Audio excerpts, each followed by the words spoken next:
If we talk about the previous lecture, अगर हम पिछले फेजेस की बात करें तो अभी तक हमारे पास में ग्रामर को हेल्प करके हमने पार्स ट्री को बनाया था। ठीक है, अगर सिंटेक्स एनालाइजर का वर्क देखें तो वो ये था कि वो एक सिंटेक्स ट्री बना रहा था।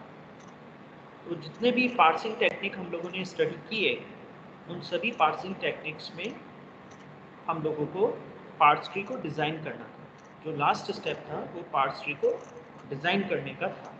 ठीक है, अब जब हम बात करते हैं सिंटेक्स डायरेक्टेड डेफिनेशंस की, तो ग्रामर रूल तो होते हैं। ठीक है, एज इट इज़ जैसे ग्रामर रूल हम अभी तक यूज़ करते हुए आए हैं, ग्रामर रूल्स तो होते हैं, बट ग्रामर रूल्स के साथ साथ में हमारे पास एट्रीब्यूट्स और वैल्यूज़ भी होती हैं। ठीक है, तो जैसा हमने प्रीवियस एग्जाम्पल में इसको देखा भी था कि जो प्रोडक्शन वेरिएबल्स थे उनके साथ में हमने एट्रीब्यूट को एसोसिएट किया था। तो जब हम सिंटेक्स डायरेक्टेड डेफिनेशन की बात करते हैं तो it is a context free grammar together with attributes and rules. तो ग्रामर तो होती ही है, उसके साथ में एट्रीब्यूट्स और एसोसिएट हो जाते हैं और रूल्स एसोसिएट हो जाते हैं। तो ये हमारा जो है बहुत इम्पोर्टेंट कॉन्सेप्ट होता है। ठीक है, और उस प्रोडक्शन के हेल्प से जिसमें एट्रीब्यूट और वैल्यू दोनों ही स्टोर हैं, हम पार्ट्स ट्री को बनाते हैं। यहाँ पर लिखा हुआ है attributes are associated with grammar symbols. ठीक है, जैसे कि बात करें हम E drives E plus T, तो ये एक हमारा प्रोडक्शन है। ठीक है, तो इसमें हम लोग लिख देते हैं ई डॉट वैल्यू।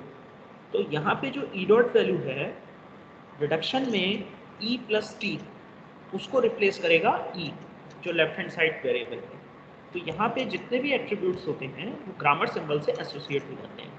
यानी कि जो E drive C plus T है उसमें ई, कैपिटल ई तो आपका ग्रामर सिंबल हो गया, और जो डॉट वैल्यू आपने ऐड कर दिया वो एट्रीब्यूट हो गया। ठीक है, rules are associated with productions, और रूल्स जो होते हैं वो प्रोडक्शन से एसोसिएट होते हैं। If x is a symbol and a is one of its attribute, जैसे मैंने अभी capital E drives E plus T बोला, तो इसी तरह से उन्होंने एक एग्जाम्पल दिया है। If x is a symbol, x कोई एक वेरिएबल है, कोई सिंबल है, और a उसका कोई एक एट्रीब्यूट है, तो अगर हम इसको x डॉट a लिखते हैं तो उसका मतलब हुआ द वैल्यू ऑफ a,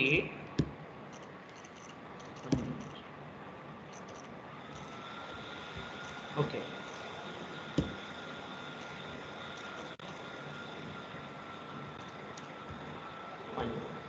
उसका मतलब ये हुआ, अगर हम इसको x डॉट ए लिखते हैं तो इसका मतलब बच्चों ये हुआ to denote the value of a, मतलब a का जो वैल्यू है at a particular parse tree, एक पार्स ट्री के अंदर नोड लेबल्ड x, मतलब नोड का जो लेवल है वो तो x है और उससे एसोसिएटेड जो एट्रीब्यूट है वो a है। तो इसका मतलब ये हुआ x dot A to denote the value of a, मतलब एट्रीब्यूट की वैल्यू को ये डिनोट करता है किस लेवल पर, नोड लेवल x पर। मतलब जो पार्स ट्री हमने बनाया है उस पार्स ट्री में जिस नोड की वैल्यू x होगी, उस नोड की जो वैल्यू x है उस पर जो एट्रीब्यूट है a, तो x डॉट ए लिखते समय हमें पता लग जाएगा कि x लेवल नोड पे एट्रीब्यूट की वैल्यू कितनी है। ये इस रिप्रेजेंटेशन का मतलब होता है। ठीक है, x dot a to denote the value of a where a is an attribute at a particular parse tree node labeled x। तो ये हो गया हमारा। ठीक है, नोटेशन का जो मतलब है वो ये है। If we implement the nodes of the parse tree by record or objects, then the attribute of x can be implemented by data fields in the records that represents the node for x। तो अगर हम मान लीजिए implement करते हैं किसी node को record के थ्रू या ऑब्जेक्ट्स के थ्रू, तो जो एट्रीब्यूट होता है x, अगर हमारे पास में कोई सिंबल है, it can be implemented by data fields. Records की जो डेटा फील्ड्स होंगी उनसे हम एट्रीब्यूट ऑफ x को इम्प्लीमेंट कर सकते हैं। तो यहाँ पे एट्रीब्यूट्स कितने तरह के हो सकते हैं? एट्रीब्यूट आपका नंबर भी हो सकता है, ठीक है, कोई टाइप भी हो सकता है, टेबल रेफरेंस भी हो सकता है। रेफरेंस जहाँ भी प्रोग्रामिंग में आता है हम समझते हैं इट्स एन एड्रेस। ठीक है, कोई स्ट्रिंग भी हो सकती है, फॉर इंस्टेंस। ठीक है, तो attribute is of various types. Attribute might be a number, it might be a given type, it might be a address of a table, और it might be a string. तो जैसे जैसे हम आगे examples देखेंगे तो हमें ये समझ में आएगा, ठीक है. The strings may even be long sequence of code, say code in the intermediate language used by a compiler. तो string जो होती है वो आपकी long sequence of code भी हो सकती है, ठीक है. तो इस तरह से हमें इस डिस्कशन में दो चीज़ें समझ में आ गई. एक तो हमें ये समझ में आ गया कि जो सिंटेक्स डायरेक्टेड डेफिनेशन होती है उसके अंदर हमारे पास में एक तो ग्रामर होती है और एक हमारे पास में एट्रीब्यूट विद रूल्स होते हैं, ठीक है. और दूसरी चीज़ हमें ये समझ में आ गई, अगर हम किसी एट्रीब्यूट को किसी वेरिएबल से एसोसिएट करते हैं लाइक दिस x डॉट ए, तो पार्स ट्री के अंदर ए की वैल्यू को निकालने के लिए हमें उस नोड लेवल को एक्सेस करना पड़ेगा, ठीक है. तो उस तरह से हम इसको फाइंड कर सकते हैं स्मॉल ए की वैल्यू को. तीसरी चीज़ हमें इस डिस्कशन से ये समझ में आई कि एट्रीब्यूट किसी भी काइंड का हो सकता है, जिसमें नंबर्स हो सकते हैं, टाइप्स हो सकते हैं, टेबल रेफरेंसेस हो सकते हैं, स्ट्रिंग हो सकती है, तो it might be of any kind, ठीक है. तो ये तीन चीज़ें इससे हमें समझ में आ गई. अब बात करते हैं इनहेरिटेड और सिंथेसाइज्ड एट्रीब्यूट की. इसको एक हम सिंपल एग्जांपल से समझने की कोशिश करते हैं, ठीक है. We just try to find some examples to understand the things.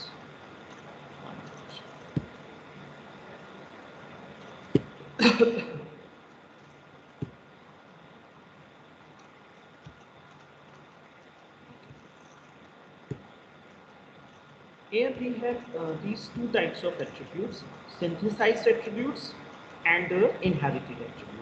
तो इनको हम थोड़ा सा समझने की कोशिश करते हैं सिंपल लैंग्वेज में.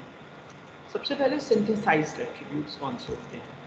A synthesized attribute is an attribute of the non-term, ठीक है, मतलब नॉन टर्म. तो ये बहुत ध्यान रखने की जरूरत है कि ये जो हम एट्रीब्यूट फाइंड कर रहे हैं ये किसी नॉन टर्मिनल के लिए कर रहे हैं on the left hand side of the production.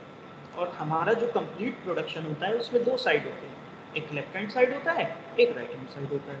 तो हम लेफ्ट हैंड साइड वाले नॉन टर्मिनल की बात कर रहे हैं, ठीक है.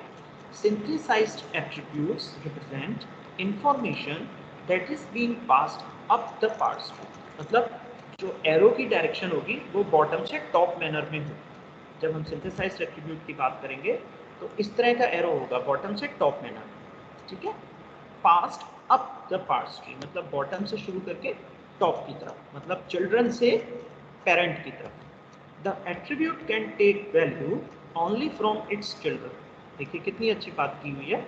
जो एट्रीब्यूट हैं वो अपनी वैल्यू चिल्ड्रन से ले सकते हैं, ठीक है. चिल्ड्रन मतलब जो आपके पेरेंट नोड होता है और उससे एसोसिएटेड जो नोड्स होते हैं नेक्स्ट लेवल पे वो आपके चिल्ड्रन होते हैं.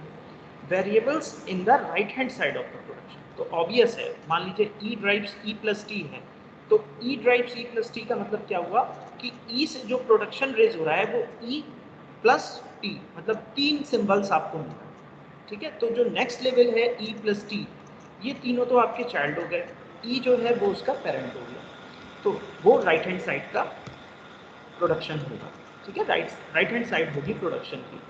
फॉर एग्जाम्पल सपोज हमारे पास में प्रोडक्शन है ए ड्राइव्स बी सी, ठीक है. ये प्रोडक्शन है of a grammar and A's attribute is dependent on. अब ए का जो एट्रीब्यूट होगा मतलब हम कह सकते हैं ए डॉट वैल्यू, तो ए के एट्रीब्यूट की जो वैल्यू होगी, ठीक है, वो किस पे डिपेंड होगी? वो या तो बी के एट्रीब्यूट पे डिपेंड हो सकती है या सी के एट्रीब्यूट पे डिपेंड हो सकती है, ठीक है. तो जब हम सिंथेसाइज्ड एट्रीब्यूट की बात करेंगे तो हमेशा इसकी जो एट्रीब्यूट की जो वैल्यू होती है वो चिल्ड्रन एट्रीब्यूट की वैल्यू पे डिपेंड होती है. तो यहाँ पे आप देखिए A's attribute is dependent on B's attribute और सीज एट्रीब्यूट्स, क्योंकि राइट हैंड साइड पे हमारे पास में बी सी है, ठीक है. अगर यहाँ डी होता तो हम कह सकते थे B's attribute, C's attributes and D attributes, then it will be synthesized. तो इसका मतलब हमें जो समझ में आया कि जो लेफ्ट हैंड साइड पे जो हमारा नॉन टर्मिनल है, ठीक है, उसके एट्रीब्यूट की वैल्यू उसके चिल्ड्रन के एट्रीब्यूट की वैल्यू पे डिपेंड होती है. ये आपको पार्स ट्री जब आप लोग बनाओगे बच्चों तो उस समय आपको ये चीज़ और बेहतर तरह से समझ में आएगी। ठीक है, जब प्रोडक्शन के लिए आप रूल्स लिखोगे, सिमेंटिक रूल्स लिखोगे, उसके बाद उससे आप पार्ट्स ट्री बनाओगे, then you will get the concept about this definition. फिलहाल ये एक बहुत सिंपल लैंग्वेज में समझाया गया है। तो अगर हम बात करें सिंथेसाइज्ड एट्रीब्यूट की, तो सिंथेसाइज्ड एट्रीब्यूट सिंपली हमारा जो एट्रीब्यूट होता है वो नॉन टर्मिनल के लिए एसोसिएट होता है और left side of the production होता है। मतलब जो प्रोडक्शन हमारा लिखा है, जैसे ए ड्राइव्स बीसी लिखा है, तो ए ड्राइव्स बीसी में ये तो एलएचएस है और ये आरएचएस है। तो जब हम सिंथेसाइज्ड एट्रीब्यूट की बात करेंगे तो हम नॉन टर्मिनल लेंगे। नॉन टर्मिनल भी कौन सा लेंगे? लेफ्ट हैंड साइड वाला, मतलब ए। ठीक है, तो कैपिटल ए हमने ले लिया। तो कैपिटल ए से एसोसिएटेड जो एट्रीब्यूट होगा उसकी जो वैल्यू होगी वो किस पे डिपेंड करेगी? राइट हैंड साइड पे डिपेंड करेगी। राइट हैंड साइड में क्या क्या है? बी और सी है। तो it means synthesized attribute value which is dependent on the right hand side of the production. तो यहाँ पे बी और सी आपके जो है राइट हैंड साइड पर हैं, तो इनके एट्रीब्यूट की वैल्यू पे ए के एट्रीब्यूट की वैल्यू डिपेंड करती है। ठीक है, और दूसरी चीज आप एक और देखिए कि इस प्रोडक्शन को लेकर अगर आप पार्ट्स ट्री बनाते हो बच्चों, तो आप कैसे बनाओगे? ए लिखोगे और एरो लगा के बीसी लिख दोगे।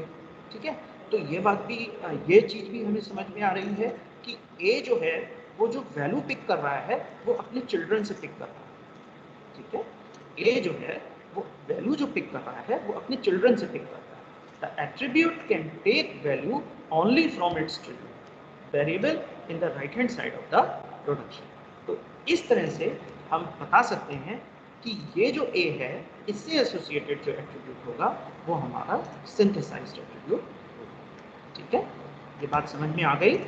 चिराग गोयल, एम आई ऑडिबल? बच्चों, यस सर। चिराग, मुझे सिंथेसाइज्ड एट्रीब्यूट को एक बार दोबारा से एक्सप्लेन कर दो बच्चे, इस एग्जांपल से। सर मैं एक्सप्लेन करूँ? हाँ, एक बार आप बताओ, आपको क्या समझ में आया? सर सिंथेसाइज एट्रीब्यूट में ये होता है सर, हम जो नॉन टर्म, इसमें दोनों तरफ नॉन टर्मिनल वैल्यू होती है, लेकिन हम वैल्यू निकालते हैं वो लेफ्ट वाले नॉन टर्मिनल से निकालते हैं सर। ठीक है बेटा, आगे। सर जो लेफ्ट में सर, इसमें सर ए है, तो ए की वैल्यू सर बी और सी पे डिपेंड कर रही है। बिल्कुल और सही है। फर्दर सर यदि बी और सी भी नॉन टर्मिनल है तो इनकी जो वैल्यू होगी वो ही ए की वैल्यू होगी सर, डिपेंड करेगी। हाँ, बिल्कुल सही बताया है चिराग ने। चिराग ने हमें ये समझाया कि सर जब हम सिंथेसाइज्ड एट्रीब्यूट को देखेंगे तो नॉन टर्मिनल हम लेफ्ट हैंड साइड वाला देखेंगे। ठीक है, और ऑब्वियस है कि जैसा भी प्रोडक्शन होगा उसमें नॉन साइड जो नॉन टर्मिनल है लेफ्ट हैंड साइड वाला, उसकी वैल्यू उसके राइट हैंड साइड वाले प्रोडक्शन पे डिपेंड करेगी। तो ये चीज़ हमें ये बताती है कि इस तरह के जो एट्रीब्यूट्स होते हैं वो सिंथेसाइज्ड एट्रीब्यूट होते हैं। वेरी नाइस चिराग, वेरी नाइस। देखिए, डेफिनेशन को कॉम्प्लेक्स बनाने से मतलब नहीं है, आप डेफिनेशन का फंडामेंटल समझ जाओ, ये ज़्यादा जरूरी है। ठीक है, चलिए इनहेरिटेड एट्रीब्यूट्स के बारे में बात कर लेते हैं। N attribute of A non terminal, देखिए डेफिनेशन को ध्यान से देखिएगा। N attribute of A non terminal on the right hand side of A production. अब देखिए, पिछले वाले एग्जाम्पल में अगर आप देखो तो क्या था? Left hand side of A production, left hand side of the production. लेकिन अगर आप इस एग्जांपल में देखिए, N attribute of A non terminal on the right hand side of A production is called an inherited attribute. तो दोनों में revert हो गई डेफिनेशन। जब हम सिंथेसाइज्ड एट्रीब्यूट की बात कर रहे थे बच्चों, तब तो हम लेफ्ट हैंड साइड की बात कर रहे थे प्रोडक्शन की, और जब हम इनहेरिटेड एट्रीब्यूट की बात कर रहे हैं तो हम right hand side of production की बात कर रहे हैं। ठीक है, अब हम आगे बढ़ते हैं। The attribute can take value either from its parent। अब देखिए, यहाँ बहुत अच्छी चीज़ दी हुई है कि जो एट्रीब्यूट हैं वो वैल्यू या तो अपने पेरेंट से पिक करेंगे या तो उनकी वैल्यू डिपेंड करेगी पेरेंट पर। ठीक है, या फिर उनकी वैल्यू डिपेंड करेगी सिबलिंग्स पर। अगर हम पिछली वाली डेफिनेशन में देखें तो यहाँ सिबलिंग तो कहीं आया ही नहीं, यहाँ तो केवल और केवल जो आया वो राइट हैंड साइड आया। ठीक है, चिल्ड्रन आया। देखिए, चिल्ड्रन वर्ड यहाँ यूज हुआ है। लेकिन जब हम इनहेरिटेड एट्रीब्यूट की बात करते हैं तो इनहेरिटेड एट्रीब्यूट में जो वैल्यू यहाँ पे डिपेंडेंट दिख रही है हम लोगों को, वो सिबलिंग्स में दिख रही है। सिबलिंग आप सब जानते हैं जिसको हम ब्रदर सिस्टर बोलते हैं। ठीक है, तो यहाँ पे the attribute can take value either from its parent, मतलब पेरेंट का रोल भी आ गया और उसके साथ साथ उसके सिबलिंग्स का रोल भी आ गया, दोनों का रोल यहाँ पे आ गया। ठीक है, variables in the left hand side और right hand side of the production. अब आप सब बच्चे समझ गए होंगे कि यहाँ लेफ्ट हैंड साइड और राइट हैंड साइड दोनों क्यों आ रही है, क्योंकि अगर हम बात करें जैसे बी की बात करें, ठीक है, इस प्रोडक्शन में जो हमने पीछे एग्जाम्पल में लिया था, ए ड्राइव्स बीसी की बात कर रहे हैं, it is a production of a gram. ठीक है, कॉन्टेक्स्ट फ्री के हिसाब से ये फिट बैठ रहा है। ठीक है, बी's एट्रीब्यूट इज डिपेंडेंट ऑन, अब देखिए जो बी एट्रीब्यूट है इसकी डिपेंडेंसी ए पर भी है, क्योंकि ए इसके पेरेंट की तरह काम कर रहा है। आप इसका पार्ट्स ट्री बनाओगे तो आप ऐसे बनाओगे, ए लिखोगे फिर नीचे आप 2 एरो लगा के बी और सी लिख दोगे। ठीक है, तो यहाँ पे इस बी की जो एट्रीब्यूट की जो वैल्यू है, बी's एट्रीब्यूट, वो किस पे डिपेंड कर रही है, ए के एट्रीब्यूट पे डिपेंड कर रही है और सी के एट्रीब्यूट पे डिपेंड कर रही है। तो डेफिनेशन के हिसाब से एक चीज हमें क्लियर हो गई कि ए तो एज ए पेरेंट काम कर रहा है जो कि लेफ्ट हैंड साइड पर है, बी के लेफ्ट हैंड साइड पे है ए, और सी जो है वो एज ए सिबलिंग काम कर रहा है क्योंकि वो उसी के साथ में खड़ा हुआ है उसी लेवल पर, बी सी एक ही लेवल पर होंगे, इसीलिए ये सिबलिंग्स कहला रहे हैं।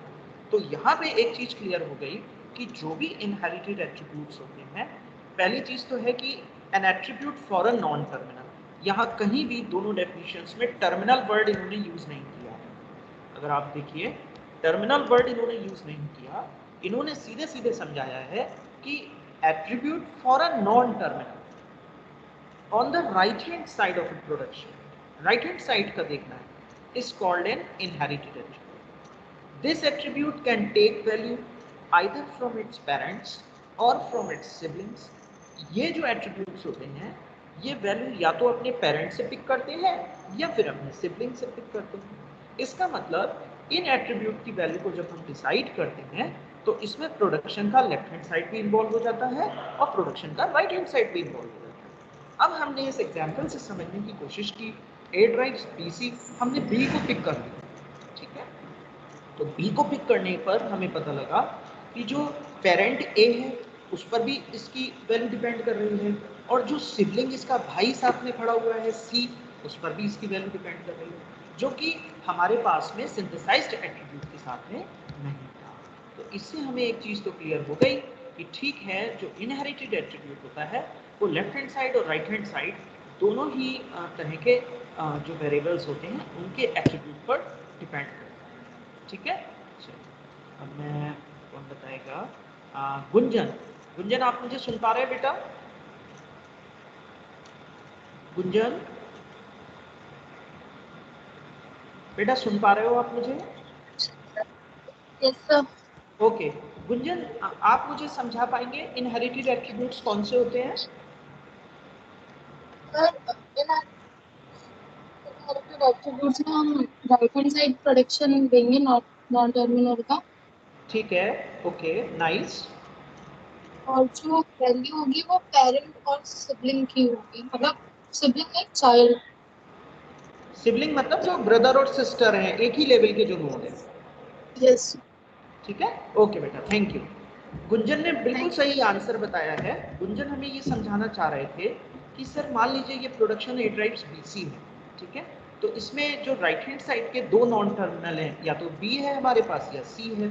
तो जैसे इस एग्जाम्पल में तो हमने बी को कंसीडर किया है, हम सी को भी कंसीडर कर सकते थे क्योंकि सी भी तो आपका राइट हैंड साइड का नॉन टर्मिनल है ना, और हमारा डेफिनेशन भी यही बोलता है, N attribute of A non terminal on the right side of A production. तो गुंजन हमें ये बता रही थी कि जैसे बी हमारे पास जो है इसकी वैल्यू ए पर भी सर डिपेंड होगी क्योंकि लेफ्ट हैंड साइड भी इसमें इंक्लूड करके चला जा रहा है, पेरेंट को भी हम इंक्लूड कर रहे हैं, और सी पर भी हो सकती है क्योंकि ये इसका सिबलिंग है। ठीक है, तो इस तरह के जो एट्रीब्यूट्स होते हैं वो एट्रीब्यूट्स हमारे इनहेरिटेड एट्रीब्यूट्स कहलाते हैं। ठीक है, अब हम लोग अपने बुक कन्वर्सेशन पे वापस आ जाते हैं। ठीक है, थोड़ा सा हम इस टेक्निकल डेफिनेशन को समझते हैं। मैंने बहुत डेफिनेशन क्लियर कर दी। यहाँ पे इन्होंने लिखा है अ सिंथेसाइज्ड एट्रीब्यूट, पहले बात हो रही है सिंथेसाइज्ड एट्रीब्यूट की, for a non terminal A, non terminal आएगा, at a parse tree node n is defined by a semantic rule हमेशा आप जानते हो कि जब भी हम कोई प्रोडक्शन लिखेंगे तो उसका सिमेंटिक रूल साथ में हमें लिखना पड़ेगा। इसी वजह से सिंटैक्स डायरेक्टेड डेफिनेशन को combination of semantic rules plus जो आपके प्रोडक्शन है, दोनों को जोड़ के हम एसटीडी डेफिनेशन की बात करते हैं। तो इसमें लिखा है a synthesized attribute for a non-terminal capital A at a parse tree node n is defined by a semantic rule associated with the production at n। ठीक है, जो प्रोडक्शन n पर आपका लिया हुआ है उससे एसोसिएटेड सिमेंटिक रूल जिसके बेसिस पे हम सिंथेसाइज्ड एट्रीब्यूट को डिफाइन करते हैं। Note that the production must have a as its head, मतलब जो हेड पोजीशन होनी चाहिए उस पर a होना चाहिए प्रोडक्शन के। A synthesized attribute at node n is defined only in terms of attribute value at the children। तो इन्होंने उसी चीज को कहा है। देखिए ये चीज जो मैं हाईलाइट कर रहा हूँ इट इज वेरी इंपॉर्टेंट बच्चों, ठीक है।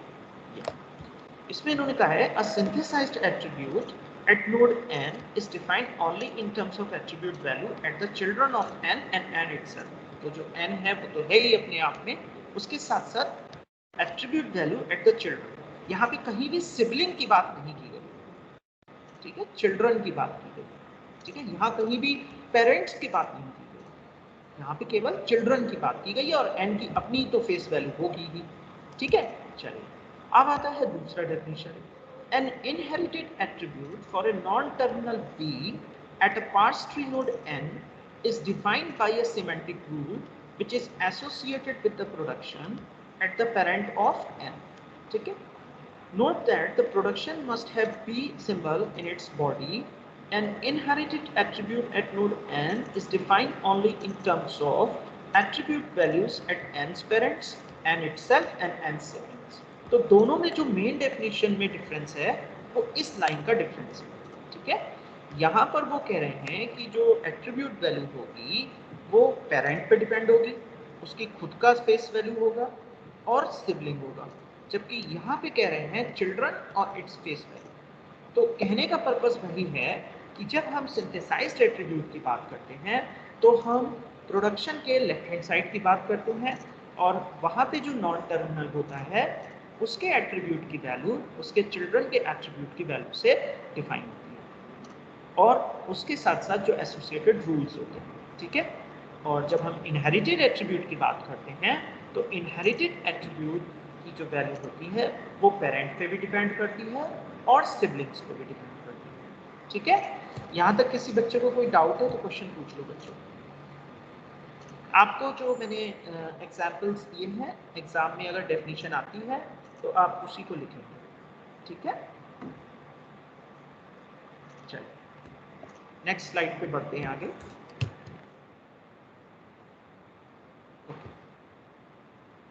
अब यहाँ पे हमें कुछ डायग्राम के थ्रू समझाया गया है, एक एग्जाम्पल है यहाँ पर जो सिंटैक्स डायरेक्टेड डेफिनेशन है उसके लिए इन्होंने प्रोडक्शंस लिखे हुए हैं और ये इन्होंने सिमेंटिक रूल लिखे हुए हैं। तो इसको एक बार हम लोग समझ लेते हैं। पहले हम एग्जाम्पल का जो स्टेटमेंट है उसको रीड आउट कर लेते हैं। The SDD in this figure 5.1, SDD stands for syntax directed definition, ठीक है, is based on our familiar grammar for arithmetic expression with operators plus and asterisk। तो पहली ही लाइन से हमें क्लियर हो रहा है कि यहाँ पे जो हमें प्रोडक्शंस लिखे हुए हैं वो arithmetic expressions, ठीक है, arithmetic expressions हैं जिनको यहाँ पे लिखा है और इन्होंने दो ऑपरेटर्स यूज किए हैं प्लस एंड एस्टेरिस्क, ठीक है। इट इवेलुएट करते हैं expressions terminated by an end marker N, ठीक है, जो एंड मार्कर इन्होंने यूज किया है स्लैश एन उससे टर्मिनेट होते हैं, इनका इवन एन यूज किया हुआ है इन्होंने। In the STD each of the non terminal has a single synthesized attribute called val. तो आप देखिए यहाँ जो सिंथेसाइज्ड एट्रीब्यूट है वो वेल इन्होंने लिया हुआ है, VAL, ठीक है। We also suppose that the terminal digit has a synthesized attribute lexwell और टर्मिनल डिजिट्स पे इन्होंने सिंथेसाइज्ड एट्रीब्यूट lexwell लिया हुआ है, ठीक है, which is an integer value returned by the lexical analyzer, जो कि इंटीजर वैल्यू होती है return by the lexical analyser. तो lexwell का मतलब होता है कि जब आप इसको रिड्यूस करोगे उस समय पे 4, 5, 6, 7 इस तरह का कोई एक इंटीजर वैल्यू आप उसमें असाइन करोगे। तो ये जो वैल्यू होती है this is return by the lexical analysis. अब यहाँ पे इन्होंने दिया है पहला production L drives capital E और एंड को इन्होंने as a end marker use किया हुआ है। तो यहाँ पे इन्होंने एसोसिएट कर दिया वेल एट्रीब्यूट। तो कुछ नहीं किया है, जो सिंबल्स थे जैसे हम x डॉट ए कर रहे थे वैसे ही यहाँ पे इन्होंने एल डॉट वेल कर दिया और यहाँ पे इन्होंने ई डॉट वेल कर दिया। ठीक है, इसके बाद में दूसरा प्रोडक्शन है। एग्जाम में ये दिया भी हो सकता है और हो सकता है कि सिमेंटिक रूल्स आपको लिखने पड़े। ठीक है, तो दोनों तरीके से आप इसको कर सकते हो। अब देखो यहाँ पे ई ड्राइव्स E1 प्लस टी दिया है, तो बेटा ये जो E1 है ना आप कंफ्यूज मत होना, ये E1 जो है ना ये E ही है, कैपिटल E ही है। इसको केवल इसलिए इन्होंने ऐसे किया है कि इसमें आपको डिस्टिंग्विश कर पाएं आप। ठीक है, मतलब इसमें अगर डायरेक्ट भी दिया होता ई ड्राइव्स ई प्लस टी तो आपको यहाँ 1 लगा देते तो कोई प्रॉब्लम नहीं। ठीक है, एग्जाम में अगर आपको दिया होगा तो आप लगा दीजिएगा, क्योंकि इससे डिस्टिंक्शन हो जाएगा इस, क्योंकि देखिए वैसे तो कोई फर्क नहीं पड़ता लेकिन फर्क बहुत पड़ता है, क्योंकि ये जो ई है ये वाला ई का जो रिपीटिशन है वो राइट हैंड साइड पे हो रहा है। ठीक है, और इस ई का जो एग्जिस्टेंस हो रहा है वो लेफ्ट हैंड साइड पे हो रहा है। तो अभी आपने जो डेफिनेशन देखी है उन डेफिनेशन में तो लेफ्ट हैंड साइड और राइट हैंड साइड के तो पूरा डेफिनेशन बन गया आपका। जब आप सिंथेसाइज्ड एट्रीब्यूट की बात करते हो तो वो left hand side non terminal होता है, और जब आप इनहेरिटेड एट्रीब्यूट्स की बात करते हो तो वो राइट हैंड साइड का है। तो कहीं तो डिस्टिंक्शन आपको दिखाना पड़ेगा ना, तो इसलिए आपने क्या किया है, ये 1 आपने एज ए सब्सक्रिप्ट यहाँ पे ऐड कर दिया। ठीक है, बाकी कुछ नहीं है, सिंबल्स के साथ में इन्होंने एट्रीब्यूट को एसोसिएट कर दिया और आपका जो ऑपरेटर है वो प्लस बीच में आ रहा है। इसी तरह से ई ड्राइव्स टी है हमारे पास, तो इसको आपने E dot well equals T dot well कर दिया। इसी तरह से देखिए यहाँ भी इन्होंने 1 यूज़ किया है। अब मान लीजिए इसके बाद एक प्रोडक्शन और होता जहाँ ई यूज़ हो रहा होता तो आप उसको E2 कर देते, E1 नहीं करते। वो मतलब वही है यही वाला ई, लेकिन कहीं ना कहीं आपको उसे चेंज करना होगा। लेकिन एक चीज़ आप देखिए, बहुत गौर से आपको ध्यान आ रही होगी सिमेंटिक रूल में कि 1 आपने यहाँ पे ऐड नहीं किया। ऑब्वियस है, अगर आप दोनों जगह 1 ऐड कर देंगे तो इस 1 लगाने का फायदा ही क्या हुआ। 1 तो आपने इसलिए लगाया ना कि डिस्टिंक्शन बना रहे, although you know this E is same, but क्योंकि डिस्टिंक्शन बना रहे इस वाले ई और इस वाले ई के बीच में, तो अगर आप 1 इधर भी ऐड कर रहे हो इधर भी ऐड कर रहे हो तब तो वही एक्सप्रेशन आपने दोबारा से लिख दिया। ठीक है, तो ये ध्यान रखिएगा कि लेफ्ट हैंड साइड पर आपने कहीं पर भी ये सब्सक्रिप्ट ऐड नहीं किया, क्योंकि हो सकता है रूल लिखना बहुत आसान है, आपको एज इट इज उठा के लिख देना है और इसके साथ एट्रीब्यूट को एसोसिएट कर देना है। एट्रीब्यूट आपको क्वेश्चन में दिया भी हो सकता है, जरूरी नहीं है कि वैल्यू हर समय हो, क्वेश्चन में दिया होगा आपको उसी एट्रीब्यूट को यूज करना है। ठीक है, नहीं दिया है तो आप अपने मन से ABCD कुछ भी मान सकते हो, बट लॉजिकल होना चाहिए। देखिए आप लोग कंप्यूटर साइंस के बच्चे हो और मैं ये मानता हूँ कि आप जो भी एल्गोरिथम लिखते हो, जो भी अपना प्रोग्रामिंग करते हो, तो उसमें आप जितने भी वेरिएबल्स ले रहे हो, जितने भी आप कॉन्स्टेंट्स ले रहे हो, जितने भी आइडेंटिफायर्स ले रहे हो, वो मीनिंगफुल होना चाहिए। क्योंकि ABCDEFGHIJKL ये सब आपके 4th 5th 6th 10th level तक चलते थे, बट अब आप कल को जाके MNC में जॉब करोगे तो वहाँ पे दिखना चाहिए कि हर एक चीज़ का लिखने का एक तरीका होता है। थर्ड ईयर में हर एक चीज़ का लिखने का एक तरीका होता है। ठीक है, तो उस हैबिट को थोड़ा सा आपको चेंज करना पड़ेगा। ऑल्दो आई नो आप लोग बहुत अच्छे प्रोग्रामर होगे, लेकिन मैं चाहता हूँ कि प्रोग्राम का आउटपुट आना ही सब कुछ नहीं होता है। ठीक है, उसको लिखने के कुछ रूल्स होते हैं। अगर मुझे अलग से टाइम मिलेगा तो मैं आपको कुछ चीज़ें बताऊंगा कि कितना के, देखिए बहुत सारी चीज़ें होती हैं, कितना मार्जिन देना है, फंक्शन कहाँ से स्टार्ट करना है, वेरिएबल डिक्लेरेशन डेफिनेशन कहाँ से शुरू करना है। ठीक है, वेरिएबल्स के रूल्स लिखने के कई सारे होते हैं, तो each and everything is there. और एक तरह से ये जो टेबल आप बना रहे हो, इस टेबल को आगे आप अपने प्रोग्रामिंग में यूज़ करने जाओगे तो बहुत ज़रूरी होता है कि एम्बिग्युइटी को आप जितना दूर रख सको और जितना आपको क्लियर हो कि किसी सिंबल को आप यूज़ कर रहे हैं तो उसका पर्पस क्या है। क्योंकि हो सकता है कि आपका टीममेट उसी सेम कोड पे काम कर रहा हो। अगर आप मीनिंगफुल, इसीलिए कमेंट्स का एक ऑप्शन होता है हमारे पास में कि कमेंट्स हम दूसरे पर्सन को बता सकते हैं कि किस स्टेटमेंट का क्या मायने था, ठीक है। तो ये सब चीज़ें आपको ध्यान रखनी पड़ेगी। ई ड्राइव्स टी है बेटा, E dot well T dot well है, इसी तरह से T1 स्टार एफ कर दिया, ठीक है। और ये लास्ट में ये लेक्स ने रिजल्ट किया है डिजिट्स के लिए, तो यहाँ पे लिखा भी है we also suppose that the terminal digits has a synthesized attribute lex value which is an integer value which is returned by the lexical analyzer। तो यहाँ पे आपने lexvel यूज किया हुआ है, ठीक है। तो ये आपके सिमेंटिक रूल्स होते हैं, ठीक है। This is syntax directed definition of a simple desk calculator. Obvious है अरिथमेटिक ऑपरेशन है, तो आप एक सिंपल कैलकुलेटर के लिए आपने सिमेंटिक रूल्स लिखे हुए हैं, या आप डिवीजन और निगेशन प्रोडक्शन भी ले सकते हैं, बट क्वेश्चन में हमें यहाँ पे प्लस और स्टार दिए हुए हैं। थोड़ा सा हम इस लिटरेचर को समझ भी लेते हैं। ये जो for production, the rule for production 1 जो 1 है आपका L drives E M sets L dot value to E dot value, ठीक है। मतलब राइट हैंड साइड वाली जो वैल्यू होती है वो लेफ्ट हैंड साइड को असाइन होती है, ठीक है। Which we shall see is the numerical value of the entire expression, ठीक है। ये न्यूमेरिकल वैल्यू ही होगी क्योंकि नीचे से ही हमें लग रहा है कि कुछ डिजिट्स होंगे। ऑब्वियस है कि अरिथमेटिक एक्सप्रेशन आपको रिजल्ट्स में कुछ न्यूमेरिक वैल्यू ही देगा, ठीक है। वही इसमें लिखा है, और एन यहाँ पे आपका एंड मार्कर है। सिमेंटिक रूल में एंड मार्कर के लिए कुछ भी जगह नहीं है, ये ध्यान रखना, यहाँ पे गलती मत करना। एंड मार्कर के लिए कहीं भी आपने कोई भी एट्रीब्यूट नहीं लगाया होगा, क्योंकि एट्रीब्यूट आपने केवल नॉन टर्मिनल के लिए यहाँ पे लगाया होगा, ठीक है। अब प्रोडक्शन नंबर 2 पे आ जाते हैं। A drives E1 plus T also has one rule which computes the well attribute of the head E, जो कि head E के attribute को compute कर रहा है, कैसे? As the sum of the values of E1 and T। तो यहाँ पे आप दो चीजों का सम कर रहे हो, एक तो E1 की वैल्यू का सम कर रहे हो और T की वैल्यू का सम कर रहे हो। तो इन दोनों की वैल्यू का जो सम होगा वो किसको असाइन हो जाएगा? E डॉट वैल्यू को असाइन, ठीक है।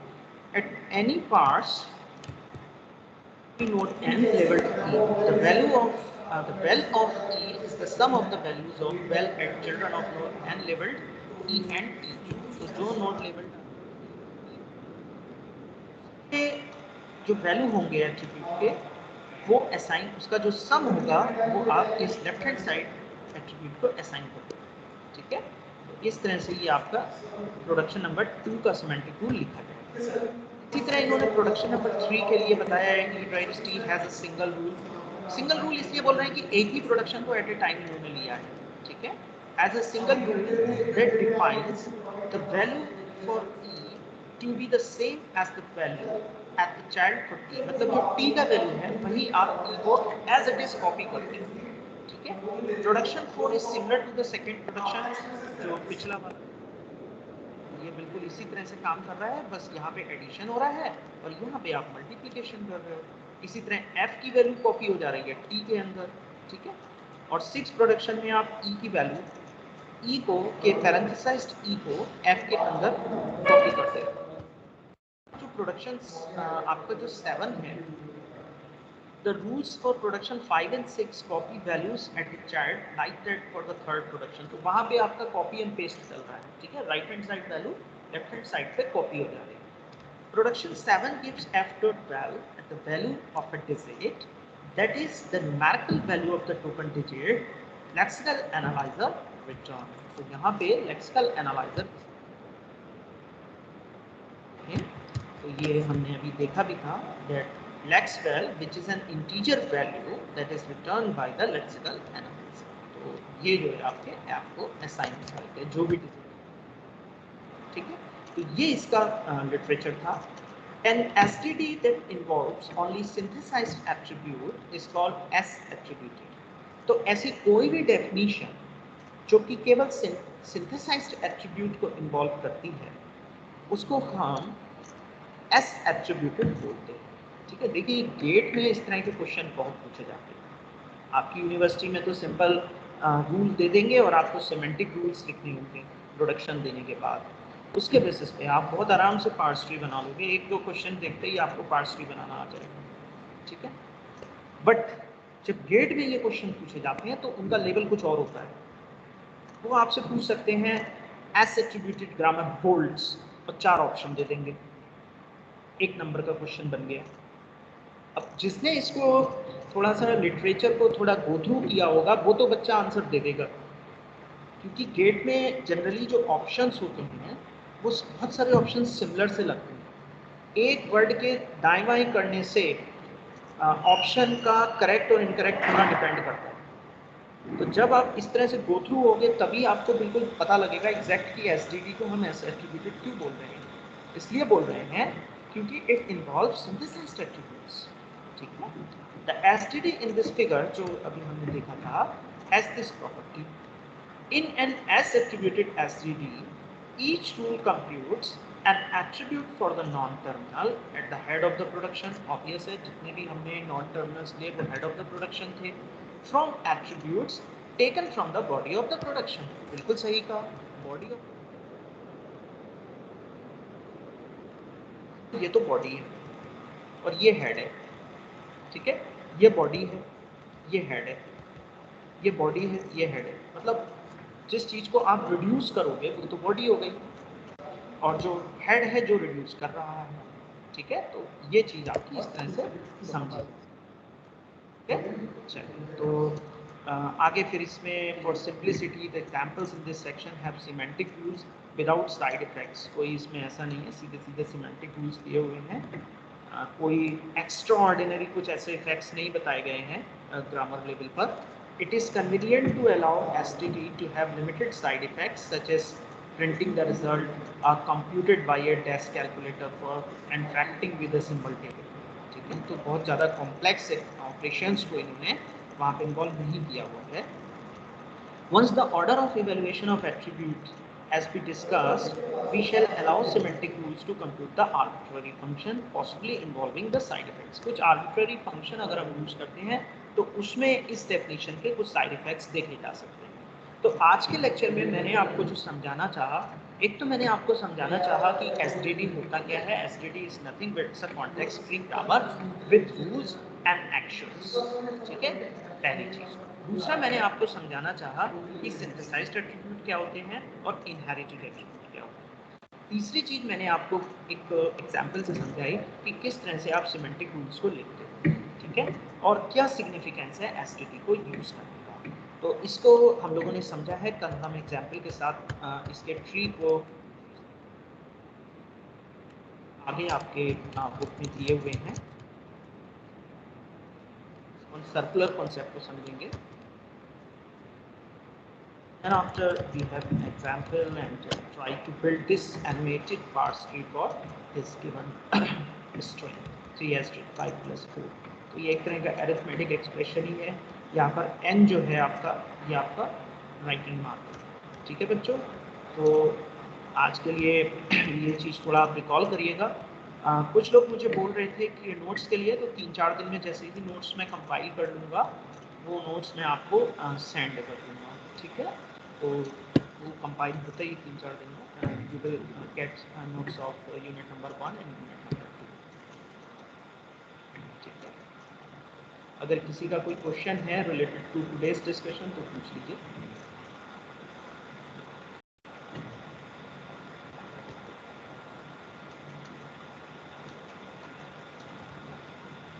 आप लोग अब मेहनत करना शुरू कर दो बच्चों, क्योंकि डे बाई डे आपका सेमेस्टर आगे ही बढ़ रहा है। तो अपने जो भी आपके सभी सब्जेक्ट्स की जो क्लास चल रही हैं उनके आप प्रॉपर नोट्स बनाइए, ठीक है। अपने से प्रैक्टिस कीजिए। बहुत इंपॉर्टेंट सेमेस्टर होता है थर्ड ईयर, 5th और 6th दोनों सेमेस्टर, क्योंकि आगे फिर आप लोगों को कंपनी में प्लेस होना है। तो इधर अगर अच्छा कर ले जाएंगे तो आगे के लिए फिर आपका ओवरऑल जो परसेंट है वो भी बढ़ेगा और एक कॉन्फिडेंस भी मिलता है अगर आप अपना एकेडमिक्स अच्छा करके चलते हो तो। Thank you very much students.